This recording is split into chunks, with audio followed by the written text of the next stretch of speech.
Economía y sociedad, por Max Weber. 175, segunda parte. La economía y los órdenes y poderes sociales. 5. Tipos de comunidad religiosa. Sociología de la religión. 6. Saber sagrado. Prédica, cura de almas. 3. Sermón, esto es, enseñanza colectiva sobre cosas religiosas y éticas en el sentido propio de la palabra, es normalmente algo específico de la profecía y de la religión profética. Cuando aparece fuera de estos dominios, se trata de una imitación. Por regla general disminuye su importancia allí donde la religión revelada se ha rutinizado en un oficio sacerdotal y se halla en proporción inversa a las porciones mágicas de una religiosidad. El budismo, en cuanto se enderezaba a los laicos, consistió originalmente solo en prédica, y en las religiones cristianas tiene tanta mayor significación cuanto más se eliminan los ingredientes mágicos sacramentales. En mayor grado, por tanto, dentro del protestantismo, en el que el concepto de sacerdote es sustituido totalmente por el concepto de predicador. La cura de almas, el cuidado religioso del individuo, es también en su forma racional sistemática un producto de la religión profética revelada. Su fuente está en el oráculo y el consejo del mago en casos de que la enfermedad u otros golpes del destino pueden interpretarse como una mágica caída en pecado. Se pregunta con qué medios puede calmarse la cólera del espíritu, del demonio o del Dios. Aquí está también la fuente de la confesión. Originalmente no tiene nada que ver con influencias éticas sobre el modo de llevar la vida. Esto lo trae la religiosidad ética, sobre todo la profecía. La cura de almas puede también adoptar distintas formas. En cuanto es una dispensación de gracia carismática, se halla muy cerca de las manipulaciones mágicas. También puede consistir en la enseñanza individual sobre obligaciones religiosas concretas en caso de duda o estar, en cierto sentido, entre las dos, cuando dispensa el consuelo religioso en caso de necesidad interna o externa. El sermón y la cura de almas se comportan de una manera distinta en cuanto al grado de influjo práctico sobre el modo de llevar la vida. El sermón alcanza su mayor poder en épocas de excitación profética. Ya por el hecho de ser individual, el carisma de la prédica bajan sus efectos en la vida cotidiana de un modo particularmente fuerte hasta su total extinción, no afectando para nada a la conducta de la vida. Por el contrario, la cura de almas en todas sus formas constituye el poder propio del sacerdote frente a la vida cotidiana y su influjo en el modo de vivir es tanto más fuerte cuanto más carácter ético posea la religión. El poder de las religiones éticas sobre las masas corre paralelo a su desarrollo. Cuando su poder se conserva intacto, el cura de almas es consultado, lo mismo que en las religiones mágicas, China, el adivino profesional, en todas las situaciones de la vida que requieren consejo, tanto por los particulares como por los funcionarios de la comunidad. Los consejos de los rabinos en el judaísmo, de los confesores católicos, de los pastores pietistas y de los directores espirituales de la Contrarreforma, de los purohita brahmánicos en las cortes, de los gurú y gosain en el hinduismo, de los muftis y derviches jeques en el islam, han influido constantemente, a veces de manera decisiva, en la vida diaria de los laicos y en la conducta de los gobernantes. En la vida privada, sobre todo cuando la clase sacerdotal enlazó una casuística ética con un sistema racional de sanciones eclesiásticas, como lo hizo con gran virtuosismo la Iglesia occidental, formada en la casuística jurídica romana. Estas tareas prácticas de predicación y cura de almas son las que principalmente mantuvieron en marcha la sistematización del trabajo casuístico de la clase sacerdotal a base de los preceptos éticos y verdades de fe, y la forzaron a tomar posición respecto a innumerables problemas concretos, los que no estaban decididos en la revelación.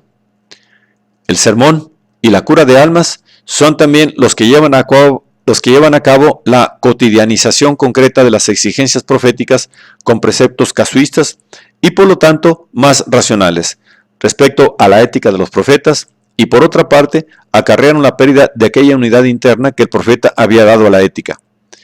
El derivar todo el deber de una relación específica, plena de sentido, con su Dios, tal como él mismo la mantiene, y en virtud de la cual no se preguntaba por la apariencia externa de la acción particular, sino por su significación respecto a la relación total con Dios. La práctica sacerdotal necesita de los preceptos positivos y de la casuística para los laicos, y por eso suele posponerse insensiblemente el sentir ético de la religiosidad. Se comprende por sí mismo que los preceptos positivos, concretos, de la ética profética y de la ética sacerdotal, que se transforman en una casuística, debían sacar su material de los problemas que las costumbres, convenciones y necesidades reales del ambiente laico les presentaban como asuntos a resolver en su cura de almas. Por consiguiente, cuanto más se empeñaba una clase sacerdotal en reglamentar la práctica de la vida de los mismos laicos de acuerdo con la voluntad divina y sobre todo de apoyar con esto su poder y sus ingresos, tanto más tenía que acomodarse de alguna manera al grupo de ideas tradicionales de los laicos. Esto ocurre sobre todo cuando no ha habido alguna demagogia profética que haya rechazado la fe de las masas en su vinculación tradicional mágicamente motivada. A medida que la vasta masa se va convirtiendo en objeto de la influencia y sirve de sostén al poder de los sacerdotes, en esa misma medida el trabajo sistematizador de estos debe adoptar las formas más tradicionales, es decir, las mágicas, de las representaciones y prácticas religiosas. Con el incremento de las pretensiones de poder de la clase sacerdotal egipcia, el culto animista a los animales fue ocupando por esta razón el punto central del interés. La formación intelectual sistemática de los sacerdotes era, sin duda, por entonces, en Egipto, mucho mayor que en los primeros tiempos. Del mismo modo se intensificó la sistematización del culto en la India después que fueron desplazados los otas, los santos rapsodas carismáticos, por los brahmanes, los instruidos maestros de ceremonias sacrificiales.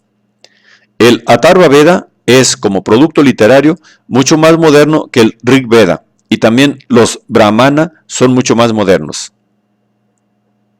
Sin embargo, el material religioso sistematizado en el Atharva Veda es de origen mucho más antiguo que el ritual del elegante culto védico y que las demás partes integrantes de los viejos Veda.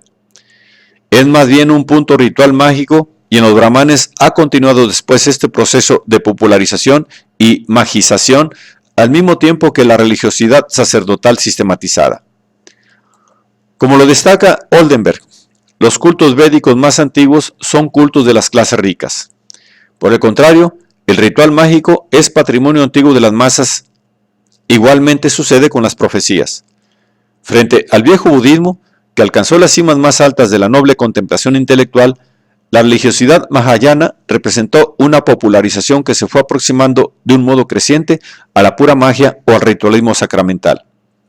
No otra cosa ocurrió con la doctrina de Zaratustra, Lao Tse y los reformadores hindúes, y con amplitud también con la doctrina de Mahoma, tan pronto como su fe se convirtió en religión de los laicos. El Sent Avesta sancionó el culto a Dharma, combatido expresa y principalmente por Zaratustra, despojándolo acaso de algunos ingredientes báquicos condenados por él. El hinduismo mostró siempre una tendencia cada vez más fuerte hacia la magia, o en todo caso a la soteriología sacramental semimágica. La propaganda del Islam en África descansa principalmente sobre la capa baja de magia popular rechazada por el antiguo Islam, con lo que cierra el paso a toda otra religiosidad. Este desarrollo de la profecía, que los más consideran como de decadencia o de fosilización, es casi inevitable, pues el mismo profeta es regularmente un demagogo laico independiente que quiere sustituir la gracia ritual del sacerdote, transmitida por tradición por medio de una sistematización del sentir ético.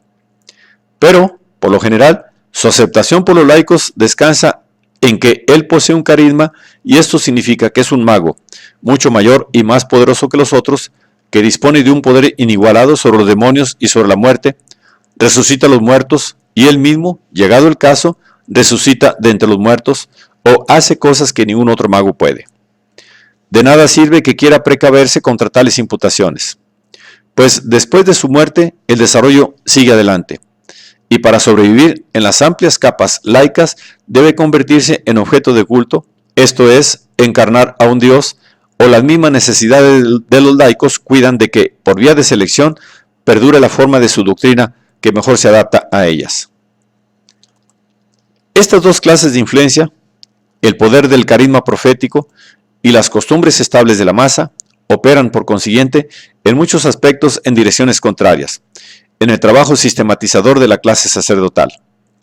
Pero aún prescindiendo de la profecía, que surge casi siempre de círculos laicos o que se apoya en ellos, existen dentro de estos círculos otros poderes no exclusivamente tradicionales. Entre ellos, el racionalismo de los laicos significa también un poder con el cual la clase sacerdotal tiene que enfrentarse. Capas diferentes suelen ser las portadoras de este racionalismo laico.